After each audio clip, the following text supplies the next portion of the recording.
ABC 10 News at 11 starts now. It's pretty euphoric. It's pretty fantastic. There is relief from parents in a Rancho Bernardo neighborhood tonight after the DA's announced Douglas Badger, a sexually violent predator, will not be placed in their neighborhood. Thanks for joining us tonight. I'm Steve Atkinson. Kimberly Hunt has the night off. Our ABC 10 News reporter Laura Acevedo joins us live from the home that is now off the table. Laura.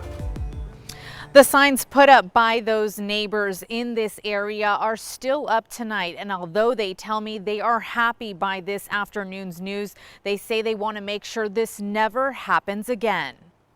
Utter relief. Literally utter relief. Sexually violent predator Douglas Badger will not be moving into this house on Frondoso Drive in Rancho Bernardo after all. Yay for us. Super thrilled that he's not going to be here, but where's he going to go next? The news came late Friday after a week of strong pushback from the community.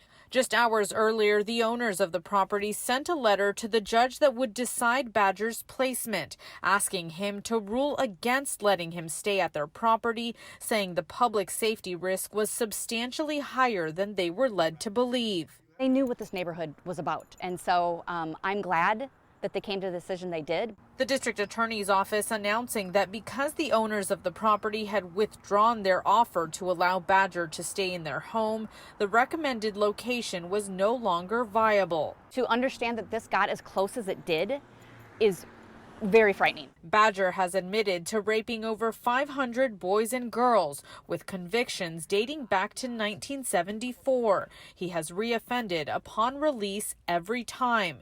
And although he won't be placed at this home, neighbors hope he's never anywhere near children again. Let's do what we can to make sure that all of these laws get changed to keep sexually violent predators out of neighborhoods like this. The Department of State Hospitals is now responsible for finding a new placement for Badger. Once that is decided, a judge will have the final say to decide if that new location is suitable. Reporting live in Rancho Bernardo, Laura Acevedo, ABC 10 News. Laura, thank you. And county leaders want to reform the way that sexually violent predators like Badger are placed in local communities. County supervisors say they have no input on this process. In a letter to the board, Supervisor Jim Desmond is now calling on his colleagues to oppose further placements of these SVPs until they have a voice in the process. They don't give us any sort of authority or veto power. They ask us to the meeting, but we have no authority at the meetings. Desmond says the agency contracted by the state to oversee the release program of SVPs offers landlords 2 to 3 times the rental rate to house them. Desmond plans to introduce a letter at the board's meeting on Tuesday. Other supervisors are already showing support for that same measure. And tonight marks 4 years since the Las Vegas shooting massacre that killed dozens of people and injured hundreds more. It is the deadliest mass shooting in modern U.S. history. A crowd, as you can see, gathered at the venue of the Route 94 concert. In 2017, a gunman opened fire from the 32nd floor of the hotel down onto the Route 91 Harvest Music Festival, killing 58 people that night, wounding over 400 more. One of those victims was San Diegan Jennifer Irvine. She was an attorney and was attending the concert with friends. Tonight, candles were lit for each victim. A major announcement today from Governor Gavin Newsom. California will become the first state in the country to require all school children be vaccinated. There is currently a list of immunization requirements for California students, including vaccines for chickenpox, polio, measles, mumps, and rubella. That's just to name a few. The COVID vaccine, once FDA approved for various age groups, will now be part of that list. We intend to do that once the FDA has fully approved the vaccine, which will give us time to work with districts, give us time to work with parents.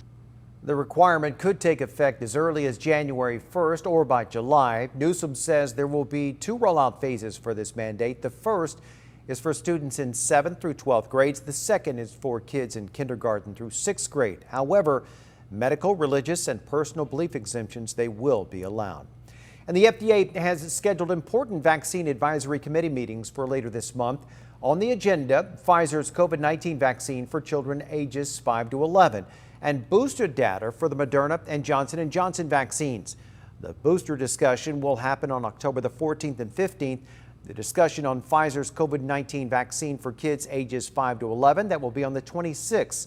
And this comes after Pfizer's booster was approved by the FDA just last month. The shot also has been approved for kids 12 and older.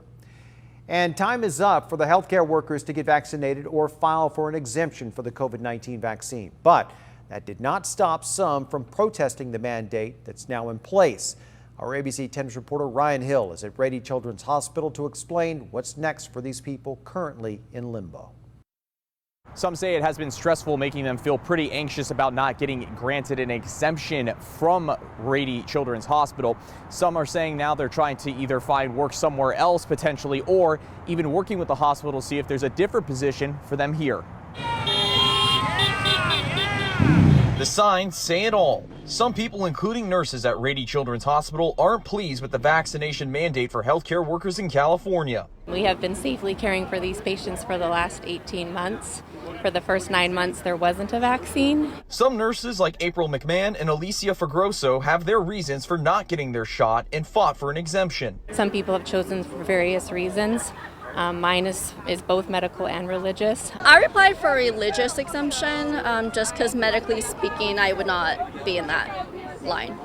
Rady Children's Hospital tells me of its more than 5,100 employees, 230 of them are unvaccinated. Those who are in contact with patients weren't given an exemption to be in their current jobs and stay unvaxxed, putting some employees in a state of limbo. I think we can support the staff that are requesting these exemptions, and we can still keep the patients safe. Rady tells me there are about 128 employees who aren't vaccinated and deal with employees that may be impacted. Adding, the hospital will work with those employees to find positions in non-patient contact roles or a short-term leave of absence. I am working with them to see if there's a position, and then I'm not really sure what I'm going to do after that. If it comes to getting their shot to return to their patients, that may be off the table for some. At this point of time, it is just because there are plenty of other facilities in San Diego and Riverside. I live in between both up in Marietta area that have granted religious exemptions.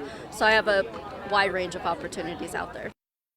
The hospital did grant exemptions for non-patient contact employees and those who are working remotely. Those individuals will have to do twice weekly testing and follow masking requirements. Reporting at Rady Children's Hospital, Ryan Hill, ABC 10 News. And we are hearing from some local healthcare providers about their vaccination numbers. Scripps Health says about 94% of its staff is fully vaccinated or has gotten an exemption. Sharp Healthcare says more than 97% are either vaccinated or exempt. Kaiser does not have numbers in San Diego specifically, but nationwide they tell us that 98% of employees are vaccinated or requested exemption. And UCSD Health does not have an exact figure.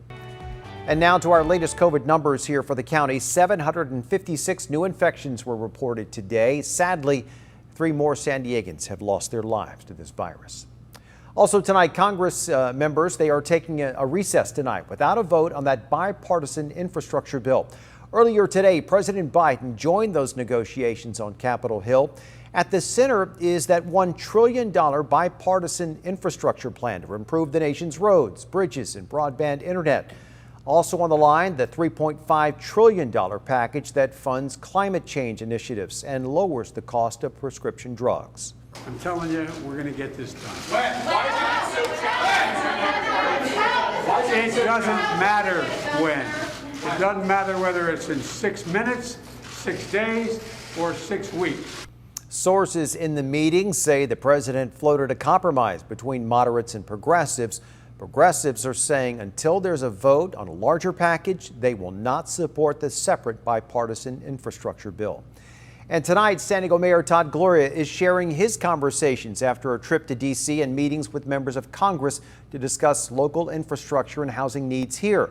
Gloria says his meetings were successful with U.S. officials, including Housing Secretary Marcia Fudge. He pointed to the city doling out more than $100 million to nearly 12,000 qualifying households. Even after we've expended all these dollars, we anticipate thousands of additional families being on the waiting list for this assistance. If they choose to reprogram those dollars, give them to cities like ours. Gloria's trip ended on the cusp of that $1 trillion infrastructure package debate. He says if it were not for federal funding, local projects, including the reconstruction of 2 major rail systems here, would not be possible. San Diego is trying to help ease a historic backlog of cargo ships in Southern California. Dozens of those ships loaded with the material and packaged goods, they're waiting to dock at the ports in LA and Long Beach. Staffing issues and COVID-related delays, they have contributed to this problem.